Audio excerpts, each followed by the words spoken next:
We have another story of Keniya in the Vinaya. This is actually part of the story we have heard earlier on in the first study. So this is where Keniya also is a person of great faith. Of course, he's a little ironic person because, as you know, he's a very rich man. Of course, we would say because of past good karma, he's very rich. At the same time, he is also a very holy man, so he couldn't make up his mind. He wanted to have the best of both worlds. So he ends up becoming a part-time monk, if you like. So he is a monk in the daytime, and he takes off his robes in the night, and he's a family man again. Well, I think he's not a Buddhist monk, but he's a matted hair ascetic. He's got his big hair on his head. So he does that so that he won't be taxed. He live a tax-free life, you know. So he is a little improper there, but when he meets the Buddha, things change. He decided he has met a wonderful person, and what is he going to do here? So this is a story of Keṇiya Jaṭila Vatthu in the mahā, chapter 1, part 6, section 35, which shows about how he gave the monks 8 kinds of drinks. Okay, so this is probably in the evening. So this is a story in the Vinaya, how the Buddha allowed the monks to have 8 kinds of drinks anytime they wish, especially in the evening. This is on page 81. Okay, so it's quite a direct story here. This is a story about how the rules are made. So this is from the Vinaya. We don't often read something from the Vinaya, so this is one of those rare occasions. At that time, the Blessed One was walking or peregrinating by stages, and he arrived in Apana. So this is same as the earlier sutta which we studied last week about Keniya in the Sela sutta. Now the matted hair ascetic Keniya heard it is said that the recluse Gotama, the Sakya-san, the Buddha is in the village. And then he hears that, wow, this is the great Arhat, and so on. So in other words, the Buddha was already quite famous then. And then he thinks, so the part that is important for us in the story is section 1.5, at the bottom of the page. Then it occurred to the matted hair ascetic Keniya, now what should I take with me to be offered to the recluse Gotama? So this is a time, this is when people who are really pious, really devoted to spirituality, whenever they visit the saints or holy people, they will always bring something, they will always offer some kind of dana, usually by way of food or flowers, some fragrance or clothing and so on, cloth. Right? So he reflects, he's reflecting here, say, well, in the past, the ancient teachers, what did they do? Okay, so this is section 2. Then it occurred to the matted hair ascetic Keniya. Now there are those ancient rishis or seer of the brahmins, mantra makers, mantra preachers. So these are the famous ancient teachers. Further down, 2.4, they abstaining from food at night, abstaining from food at the wrong time, consented to such beverages. In other words, they drink certain kinds of fruit drink, in other words, yeah. So he decided, says that, well, since this holy man, although they do not take food in the certain times, let's say after noon, from noon to dawn, they do take drinks. Okay. So he felt that, well, he says the Buddha is deserving of this kind of drinks too. So he wants to offer all these beverages, all these drinks to the Buddha. So he approaches the Buddha, and 3.4, standing thus at one side, the matted hair ascetic Keniya said this to the Blessed One: "May Master Gotama accept beverage from me." All right. So this probably happened before the dana was being given, much earlier, the first time Keniya meets the Buddha. So the Buddha said, yeah, go ahead, give to the monks. But remember, this is in the evening, the time when monks don't take anything. So when he gave all these drinks to the monks dare not accept it, because there were no rules allowing it. So although the Buddha told Keniya to give the drinks, but the Buddha did not say anything to the monks, so the monks kind of did not accept. So notice how the monks are very diligent, they kept to the rules. Then only the Buddha says, 3.6, second line, accept it, bhikshus, drink it, right? So the Buddha officially, openly allows it.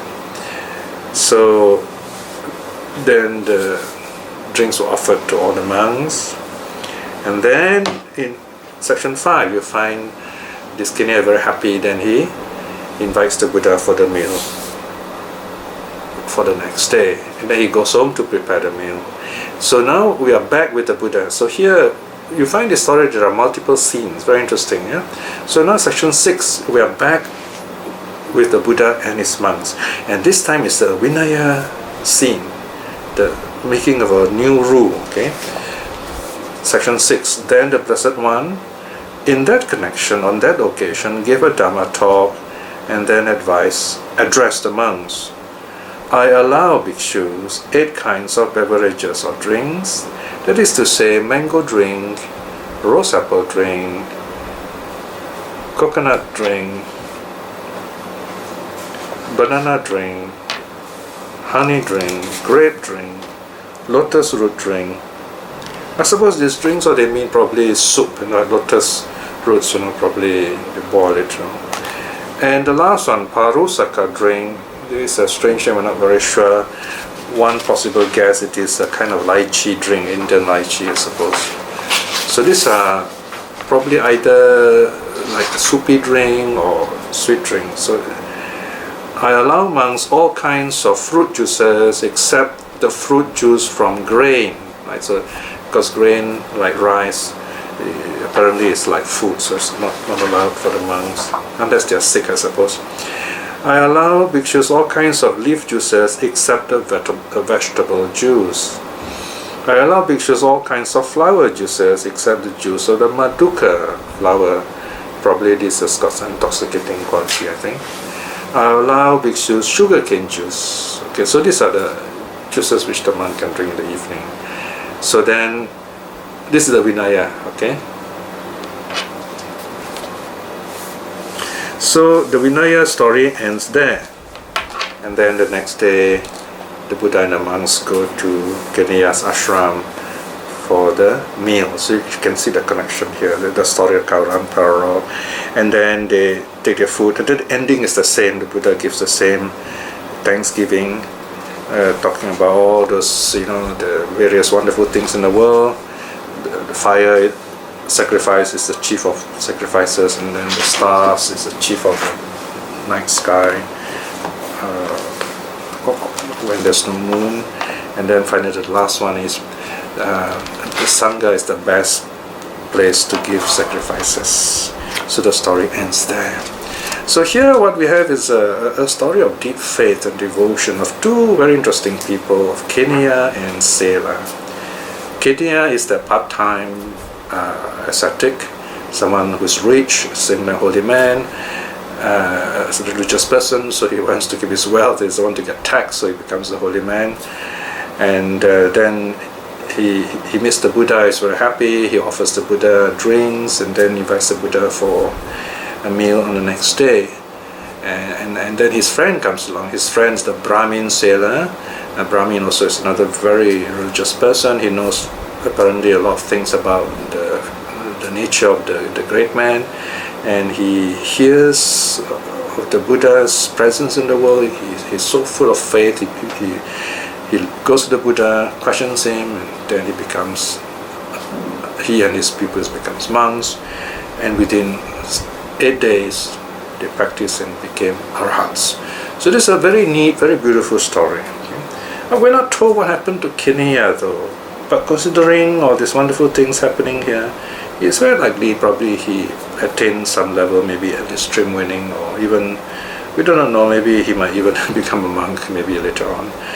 So this is a story of how 2 people kind of understood the nature of life, and their lives changed because they meet the Buddha in terms of their faith. So the story ends here. Yes? Sure. You saying that the 32 monks, I'm not sure about the age of this sutta. Was it a late sutta? Because you said they were, because the 32 monks were mentioned, and then you say probably there was quite early in the Buddha's ministry because Sariputta was around. So, which is which? Yeah, so these are interesting problems, you see. That the fact that the sutta is recorded in the Sutta Nipata shows it's very old. And the fact that it talks about the characteristics, that part is late. So we must be careful not to take the sutta and say the whole sutta is late. We say certain parts of the sutta is late. So in other words, it's a composite. It's a composite. So probably it was built up. You know, I don't think the sutta narrators were in a habit of minusing parts of the sutta. Rather, they like keep on adding. So you have the ancient core, and then from there the stories are added. Just one possible explanation. There are some other interesting problems. For example, scholars say that they can't find in the Vedas or in the Brahmanical text any kind of teaching about the great man, but it's a Buddhist idea. In fact, it's possible the idea of the great man, Mahapurusha, probably started with Alexander the Great. You know, so it became kind of quite a late story after influence of Alexander. So this story kind of also influenced the Buddhists. They began to use this idea with the Buddha too. So these are the interesting explanation we have if we take the Buddhist text as literature. Okay, so that's one way. But what is important to us as practitioners is we ask ourselves, what happened here? What are the things that we can learn as a practitioner? Like I said, okay, you have all these wonderful stories. You need what they call some kind of background to tell the story of the Buddha. So we take the meaning of the story, right? So here, the meaning of the story is got two people who have deep faith in the Buddha. They could recognize the Buddha when they meet the Buddha, and they responded accordingly with great faith, with offerings. One, in the case of Keniya, he offered the Buddha beverages, and the monks too. In the case of Sela, he confirms that it is really the Buddha, and then he renounces the world. So this is important to us as practitioners. The other details are, shall we say, incidental, in other words. Okay, so they're an interesting way of talking, and historically, perhaps that's the narrator found that it's important to tell this story because maybe it happened the way it did. We do not know. Maybe if it happened the way it did, maybe the story was much later, but apparently the impression we get was it happened earlier. But the fact that it is recorded in the Sutta Nipata shows that there are some parts of it which are probably quite ancient. Moreover, it is found in 3 places at least, in the Majjhima Nikaya, in the Theragatha, and also in the Vinaya. Okay? The Vinaya materials usually are quite late. They're probably post-Buddha because they have to, introduce the rules in a very systematic way, so they need the stories to authenticate the rules, right? Okay, let us close this study by a short reflection. We have spent some time studying the Sela Sutta and the Keṇiya Sutta and the story of Keniya. This is a story of faith, showing us how these two people who are friends are very happy to have met the Buddha. Although we live in a time where the Buddha has passed away a long time, his teachings are still with us. So in that sense, we can still know him through the teaching. We can still know the Dharma. The Buddha too knows the Dharma. We too can know the Dharma. In that sense, we can realize the same liberating teachings. Reflecting in this way is very wonderful good karma. By the power of such good karma, may we be well and happy in this life itself. And by the power of all these good deeds, listening to the suttas, practicing the Dharma, practicing generosity and so on, may we attain May we be strong enough to aspire to attain at least stream winning in this life itself. In this moment of peace, too, let us send out our loving kindness to all our loved ones and to those people we know, people who love the Dharma. They may be well and happy wherever they are. And if the Dharma have not touched them, may they see the Dharma for themselves and be liberated in this life too. May all beings be well and happy. Sadhu, sadhu, sadhu.